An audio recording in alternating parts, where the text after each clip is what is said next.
Oke, assalamualaikum warahmatullahi wabarakatuh. Para sahabat Laman Inspirasi, jumpa lagi dengan saya Ateng di podcast Laman Inspirasi, tempat berkumpulnya orang-orang yang menginspirasi di Kabupaten Melawi. Apabila Anda mencari inspirasi, Anda tepat berada di podcast Laman Inspirasi. Nah, hari ini saya sedang bersama Ibu Dewi Suryani SPD ya, Iya. Guru di SMPN 1 Belimbing. Iya. Mata pelajaran apa Bu yang diajar di sini? Saya di sini khususnya mengajar mata pelajaran IPA. Oh, kalau SMP itu masih ya, belum dipecah dia ya? Iya. Belum ada biologi, belum ada Fisikanya. fisika, oh belum ada, masih Iya. masih di Jadi satu IPA Masih jadi IPA satu. terpadu namanya. oh IPA terpadu. Iya. Itu mulai kapan berubahnya Bu? Seingat saya dulu waktu saya SMP udah pecah, ada biologi, Iya. ada Saya waktu saya sekolah juga dulu itu memang terpisah, ada Nah, fisikanya, ada biologi, biologi, ya. kan Pak. Cuman pas saya kuliah itu sudah berubah kurikulumnya Pak. berarti Sudah khusus IPA terpadu. Jadi kalau misalkan penjurusan itu nanti di SMA. Iya. gitu. Di SMA. Nah itu Iya. apa namanya, kuliahnya berarti jurusannya Saya jurusan pendidikan biologi. jurusan pendidikan. Nah itu nggak ada masalah Bu ya untuk Iya. kalau misalnya untuk SMP biasanya semua mata pelajaran IPA Iya. bisa mengajar di SMP untuk mengajar IPA-nya gitu. Iya, bisa. Bisa. Kalau IPA, ini kan ada fisika, kimia, biologi. Nah, Nah, kalau mau mengajar di jurusan SMP misalnya Pak, itu bisa background dari fisika, kimia, biologi itu bisa. Tapi kalau sudah SMA, baru khusus misalnya yang pendidikan biologi mengajar di biologi. Mata pelajarannya sudah penjurusan. Gitu. Saya baru tahu ini kalau misalnya SMP udah digabung seperti itu. Iya. Karena dan ternyata untuk mengajarnya nggak ada penjurusan sendiri. Kalau misalnya ke SD kan ada PGSD, karena guru SD kan mengampu semua mata pelajaran. Nah ini kan keahliannya di biologi, tapi otomatis pelajarannya ada fisika, ada kimia. Iya. Kesulitan nggak sih Bu? Iya, kalau saya sendiri Pak jujur, terutama yang bukan basic saya lah ya Pak, kayak fisika, kimia itu kan bukan basic saya. Jadi harus belajar dulu kadang-kadang Pak. Ya kalau guru sih pasti harus belajar dulu memang Iya, kalau sebelum belajar ke murid belajar dulu. tapi mampu lah Bu ya untuk mengajarkan kimia dan fisika. Insya Allah. Karena kan itu beda tuh nggak terlalu terkait kan. Biologi itu beda, fisika itu beda lagi, kimia itu beda lagi. Iya. Pada saat kuliah memang ada materi fisika dan kimia dasar itu ada diajarkan di semester. Nah nanti pendalamannya ya kita dapat sendiri di sekolah itu. Tapi kita nggak akan ngomongin itu hari Iya. ini aja. Iya. Saya penasaran aja dengan hal-hal seperti itu tadi. Iya. Karena ya agak, kalau misalnya dilihat ya agak aneh Bu ya, keahliannya biologi tapi ngajarkan fisika dan kimia itu kan Iya. kelihatannya agak aneh, cuman ya yang maha kuasa tentang pengaturan itu sudah menugaskan seperti itu, jadi mau tidak mau. Nah hari ini kita akan ngomongin tentang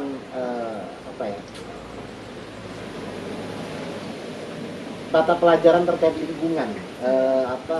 Bukan, ada nggak sih mata pelajaran terkait lingkungan di sini? Ada Pak. Kalau IPA itu pasti ada. Itu apa itu? Kayak misalnya nih pelajaran di kelas 7 ya. Di kelas 7 itu kan ada materi yang namanya pencemaran lingkungan. Nah, di situ banyak sekali hal-hal yang berkaitan dengan lingkungan. Misalnya tentang sampah atau tentang polusi. Nah, kebetulan di dekat sekolah kita ini kan ada pabrik ya. Nah, itu juga termasuk salah satu pencemaran lingkungan. Nah itu respon sekolah terhadap itu dan mengajarkan ke muridnya gimana Bu? Misalnya sekolah ini kan dekat dengan pabrik nih, Iya. di situ kan ada pencemaran lingkungan. Iya. Nah itu ibu memahamkan itu kepada siswa gimana? Iya. Jadi kadang ini pada saat kita sedang belajar ya Pak, tiba-tiba keciuman nih bau. bau dari perusahaan itu kan. Perusahaan. Nah, pada saat saya mengajarkan materi tentang pencemaran lingkungan ke anak-anak, jadi saya ambil contoh realnya yaitu tadi Pak. Nah, ini adalah salah satu contoh dari pencemaran udara. Nah, karena kenapa termasuk pencemaran udara? Karena dia merusak mengganggu penciuman kita. Pencemaran udara berarti ada sesuatu yang mengganjal dari penciuman kita. Nah, berarti ketika tercium bau dimasukkan apa ya, dijadikan penjelasan lah bahasanya ini salah satu pencemaran. Iya. Sampai datang ke sana nggak sih, misalnya kita lihat ke sana ini adalah salah satu aktivitas pencemaran lingkungan gitu. Sampai melihat ke sana atau belum sampai ke sana sih Pak. Karena kan kalau ke sana itu harus izin dulu bagaimana Pak. Terus karena terhalang juga tadinya memang ada keinginan untuk observasi langsung ke lapangan gitu kan. Cuman karena kegiatan kita ini kadang belajar daring, kadang gitu. Nah, Ibu ngajar di sini udah berapa lama? Saya di sini dari tahun 2015 Pak. Berarti masih Iya. ya udah lumayan lah, udah 5 tahun 6 tahunan ya. Iya. Udah 6 tahunan. Ada yang protes nggak Bu, misalnya di sini siswanya ada di sekitarnya ada pabrik-pabrik gitu, maksudnya ada yang merasa ngeluh atau apa gitu dengan kondisi yang seperti ini? Pernah sih Pak, saya tanyakan ke anak-anak gitu kan, kira-kira kalau dengan kondisi yang seperti ini kalian proses belajar mengajarnya terganggu nggak? Tanya seperti itu kan. Iya Bu, kenapa bisa terganggu? Saya tanya.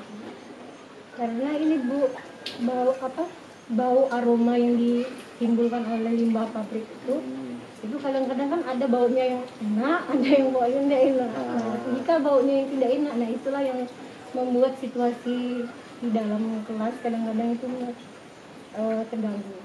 Oh iya, berapa hari yang lalu kan saya datang ke sini juga. Iya.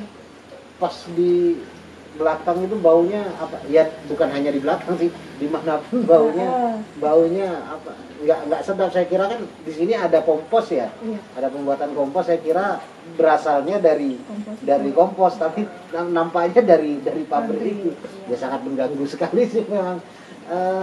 Nah terus sekolah itu kan pasti hal yang buruk ya, pengetahuan yang buruk bagi siswa bahasanya pencemaran lingkungan seperti itu. Nah sekolah punya aktivitas nggak sih untuk membuat siswa untuk sadar lingkungan gitu? Pernah Pak, kan sekolah kita ini kan ikut dalam kegiatan sekolah sehat dan sekolah adiwiyata juga.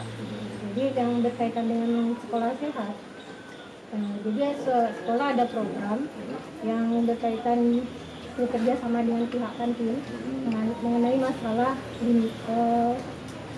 sampah plastik. Nah itu, karena kan anak-anak ini jajan ke kantin, kemudian sampahnya itu bertebaran kemana-mana. Walaupun terkadang kita sudah sediakan tempat sampah, tapi ya namanya anak-anak kadang patuh, kadang tidak. Jadi seperti itu. Jadi salah satu solusinya kemarin itu supaya tidak ada lagi sampah-sampah plastik yang bertebaran di sekolah, anak-anak disuruh untuk membawa tempat makan dan minum sendiri. Jadi kita bekerja sama dengan pihak kantin. Pihak kantin tidak boleh melayani anak-anak yang tidak membawa tempat makan dan minum sendiri.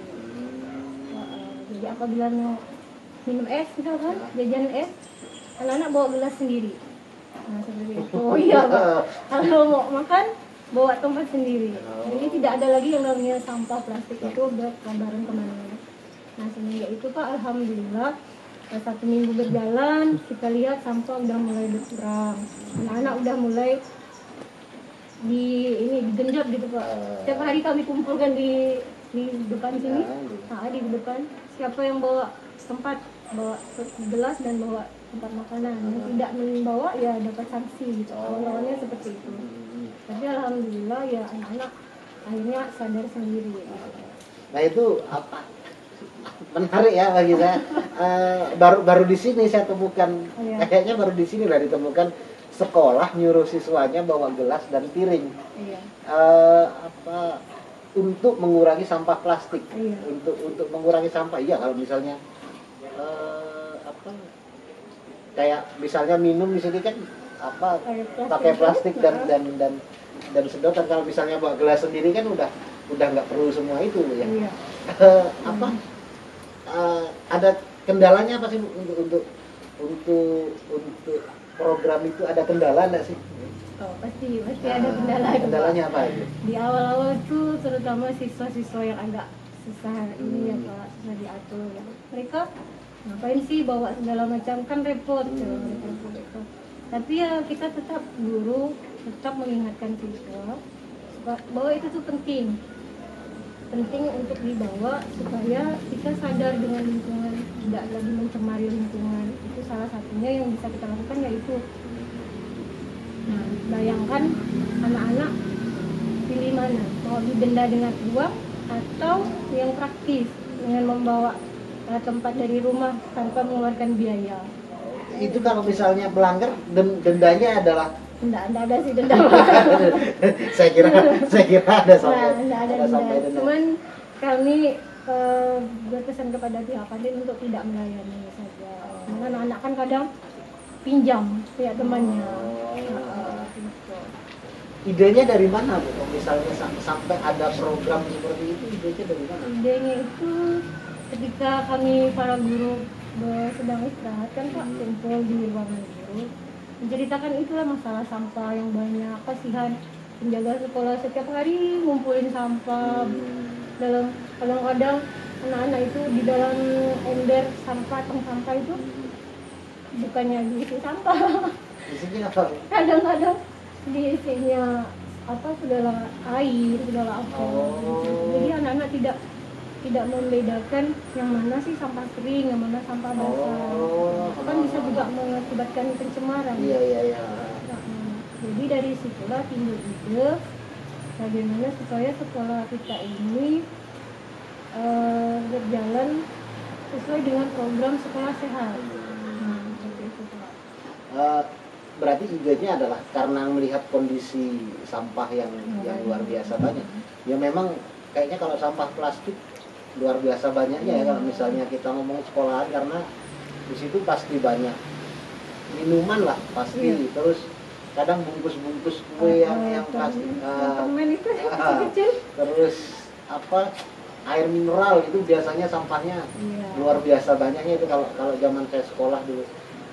Nah, imbasnya ada nggak imbasnya ke siswa Bu ketika mempraktekkan itu? Maksudnya atau siswanya udahlah karena peraturannya seperti ini saya ikut, atau ada imbas yang lebih terhadap siswanya? Alhamdulillah ada Pak. Jadi setelah beberapa minggu berjalan, saya tanya kembali ke anak-anak, apa yang kalian rasakan ketika melihat lingkungan sekolah sekarang? Jadi anak-anak bilang, Bu, sekarang sekolah kita sudah bersih, sudah tidak ada sampah. Nah, jadi bagaimana kaitan dengan belajarnya? Kami belajar juga lebih nyaman, Bu. Karena ketika belajar di dalam kelas, kalau misalkan ada sampah yang tadi saya bilang, ada sampah basah dan sampah kering digabung menjadi satu, kan akan menimbulkan bau yang tidak sedap kan. Nah, jadi anak-anak ketika itu merasa nyaman dan melihat suasana di sekolah juga merasa enak. Seperti itu. Berarti mereka siswanya mengakui dengan melakukan hal seperti itu, tumbuh kesadaran dan punya manfaat juga bagi mereka gitu. Nah, selain program itu ada program apa lagi Bu di sini yang terkait lingkungan tentang sekolah ini? Ya. Waktu itu di awal Pak Budi menjadi kepala sekolah di sini, itu pernah membuat program biopori. Iya. Nah, itu kayak apa tuh? Biopori itu jadi semacam bikin sebuah lubang berpetak gitu ya, digali, kemudian nanti sampah-sampah organik seperti daun itu dimasukkan ke dalam lubang tersebut. Jadi hubungannya juga dengan kompos. Kenapa ada lubang biopori? Supaya misalnya bisa membantu penyerapan air. Berarti dan yang melakukan itu siswa semua atau kerjasama siswa dan guru? Iya. Gurunya juga terlibat? Ya, gurunya juga terlibat, terutama mengarahkan anak-anak lah ya. Saya kira terlibat ikut. Ikut juga, itu juga. Ikut juga. Cuma ya lebih kita tekankan ke sini lebih ke anak-anak gitu. Berarti siswanya berarti diajarkan benar-benar untuk memahami lingkungan sekolah. Iya. Karena saya lihat lingkungan sekolah sini kan apa, belakang itu masih hutan yang cukup luas ya. Berarti proses sekolah sini memahamkan siswa dengan lingkungan ini adalah dengan cara membuat biopori. Nah, biopori ini diletakkan di mana? Apa di sini ada perkebunannya kah atau ada apa? Tidak. Jadi biopori itu nanti bisa dilihat di depan situ juga ada. Jadi di setiap itu diatur jaraknya berapa meter gitu ya. Saya juga lupa. Dibuat lubang berpeta. Nanti di sekitar 1 atau 2 meter berarti ada lagi biopori. Jadi setiap di jalan situ itu ada bioporinya. Kan berarti di semua daerah ada biopori. Fungsinya untuk pupuk dan untuk menyerap air. Untuk menyerap air juga. Ada lagi aktivitas selain itu yang dilakukan sekolah ini. Pernah juga kami waktu itu memanfaatkan limbah plastik terutama ya. Nah, jadi kan tadi itu yang berkaitannya dengan sampah tadi. Banyak sekali sampah-sampah yang bekas minuman es dan kayak sedotan itu. Jadi sedotannya itu saya suruh anak-anak kumpulkan. Kami cari sedotan-sedotan bekas, setelah itu dicuci, dari bersih, kemudian kita buat sebuah kerajinan. Waktu itu kami membuat kerajinan sarung galon. Sarung galon dari pipet plastik itu. Oh, dari pipet plastik. Program itu sebelum program bawa apa gelas piring atau sesudah itu? Sambil berjalan. Oh, sambil berjalan. Berarti ada aktivitas sampah-sampahnya yang masih ada itu dipungut dan diolah oleh siswanya. Iya. Di sambil siswanya harus membawa gelas dan piring untuk lebih menjaga kebersihan itu. Itu program yang menarik ya bagi saya. Kayaknya sekolah-sekolah lain di seluruh Indonesia lah bisa meniru sekolah ini. Jadi sekolahnya nggak perlu menyediakan kantinnya, nggak perlu menyediakan piring sama gelas, tapi siswanya aja yang harus bawa piring sama gelas. Tapi nggak sampai Bu ya. Kalau ada kampanye kan, kalau misalnya kita bawa minum air putih, biasakan jangan gunakan botol sekali pakai. Sampai ke situ nggak atau hanya piring sama gelas saja? Kemarin ada sekilas sih Pak, sedikit dijelaskan ke anak-anak. Kan kalau botol sekali pakai itu juga merupakan sampah juga ya Pak. Jadi kita khususkan anak-anak itu bukan membawa botol yang sekali pakai, tapi memang yang khusus botol untuk minuman itu Pak. Nah, jadi nanti kalau habis dipakai dicuci, dipakai lagi. Jadi bukan yang botol kemasan kayak air mineral itu. Tapi ada ya imbauan untuk ke sana, tapi siswa-siswanya lebih membawa piring sama gelas. Lucu ya. Saya lihat pasti lucu gitu. Di kantin bawa piring. Kadang-kadang kan anak-anak itu dikumpul. Jadi angkat gelasnya, angkat ininya. Jadi kadang-kadang tuh kami anak-anak kalian termotivasi juga. Tapi itu lucu. Pasti itu pemandangan yang lucu itu kalau misalnya diambil gambar itu pasti ada ceritanya dari itu.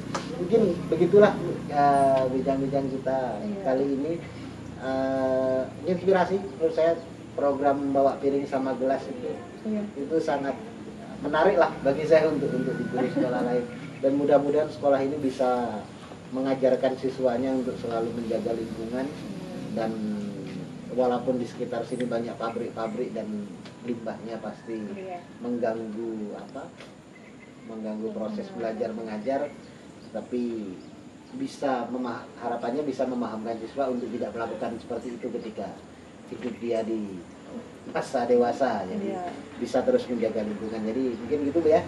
Terima kasih sudah mau ngobrol, dan mungkin mohon maaf nih kalau misalnya ada kata-kata yang kurang pas, yang nggak enak. Saya suka bercanda dan kadang ngomongnya suka asal-asal gitu aja. Dan terima kasih juga buat para sahabat Aman Inspirasi sudah menonton video ini sampai selesai. Jangan lupa dukung kami dengan like, share, subscribe, dan komentar sebanyak-banyaknya. Terima kasih. Assalamualaikum warahmatullahi wabarakatuh, dan salam Aman Inspirasi.